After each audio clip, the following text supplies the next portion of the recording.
Salut les amis, c'est Nico Genzipt, bienvenue sur une nouvelle petite vidéo IMO du week-end. Donc là, ça se voit pas quand elle sera publiée, mais c'est assez tôt le matin. Donc aujourd'hui, on va reparler permis Valant Division.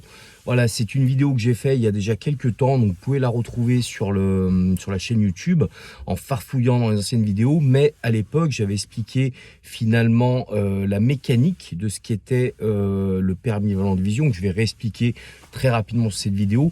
Mais sur celle-ci, je vais vraiment appuyer sur le fait qu'on ne fait pas n'importe quoi avec ce type d'autorisation administrative, parce que du coup j'ai beaucoup de gens que ça intéresse, qui me sollicitent là-dessus, des membres à moi. Donc on revient à la base. Permis Valant Division, comme l'explique son nom, c'est un permis qui vaut division. Donc finalement on l'utilise beaucoup en promotion de maisons individuelles, où au lieu de passer par deux autorisations administratives différentes, on va passer par une première autorisation, par exemple pour lotir le terrain et ensuite déposer différents permis de construire les parcelles. Là, on va poser un permis d'ensemble, mais au lieu que ce soit un permis groupé qui va finalement découler sur une copropriété, même si c'est pas, comment dire, horizontal comme un immeuble, du coup vertical pardon comme un immeuble, mais horizontal sur de la maison. Si on est sur un permis groupé, ce sera une copropriété.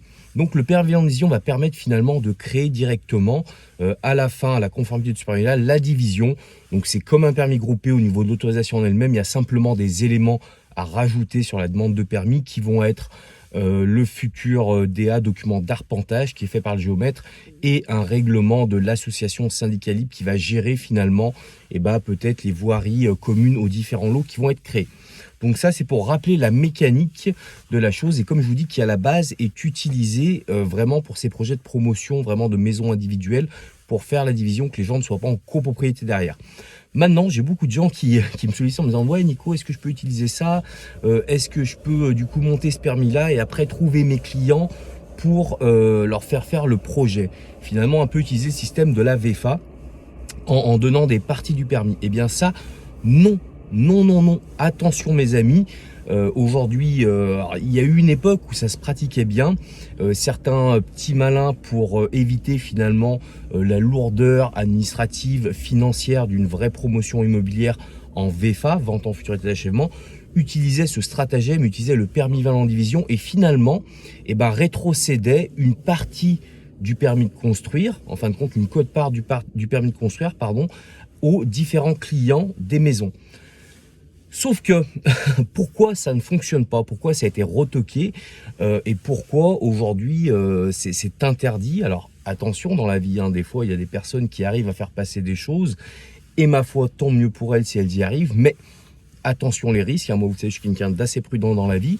Donc pourquoi ça fonctionne pas en fin de compte? Parce que si vous donnez une partie d'un permis de construire à un acquéreur qui doit avoir son financement pour construire la maison, voilà, imaginez, on part toujours du pire, que cette personne-là a un souci. Imaginons le plus gros des soucis, il décède. Et finalement, ses ayants droit veulent plus continuer la maison. En fin de compte, vous n'aurez jamais la conformité du permis de construire. Et donc, du coup, toute la division de votre projet. Donc, vous voyez, j'espère qu'il faut que vous puissiez intégrer ça. C'est hyper important. Donc, ça s'est fait à une époque.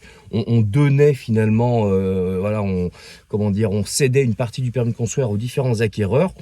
Quand tout se passe bien, et il y a plein de projets qui sont passés comme ça, il n'y a pas eu de souci. Par contre, il faut toujours partir d'un principe, c'est s'il y a un souci, malheureusement, si un de vos acquéreurs vous fait défaut, vous l'avez dans l'os. Et ça, c'est plutôt très dommage. Donc, attention. C'est une super autorisation administrative, c'est une super autorisation si vous avez les moyens du coup de faire l'ensemble de l'opération, construire toute l'opération, diviser, ça vaudra division à la fin et après vous revendez vos lots construits. Ça fonctionne sans aucun problème, ça vous évite plusieurs démarches administratives, c'est très bien, mais attention, attention. N'ayez pas cette idée de donner, de faire de la cession de permis partiel à différents acquéreurs. Ça ne marche plus. Ou alors si ça marche, attention, il y aura un notaire qui prendra la responsabilité, mais vous aussi vous serez responsable. Donc voilà. Voilà, c'était la petite vidéo de la semaine. Comme vous le savez, je suis en cours là de la vente de ma grosse formation avec accompagnement. Il reste des places dispo. Donc voilà, si vous voulez être accompagner. Voilà, vous avez des envies, des projets de passer un cap en immobilier, de vous lancer sur site d'opération, de marchand de biens, de promotion immobilière, bah, sachez que je peux être là. Voilà, ma petite Tron peut être là pour vous aider, vous accompagner. Donc pour les infos, peut-être que sur cette vidéo, il y aura un lien en haut ou en bas. Ou s'il n'y en a pas, bah, n'hésitez pas à me contacter via les réseaux sociaux. Ce sera soit moi, de toute façon, ou Virginie, ma compagne, qui vous répondra. Et puis bah, moi, je vous dis à la semaine prochaine pour une prochaine vidéo. Salut, salut les amis!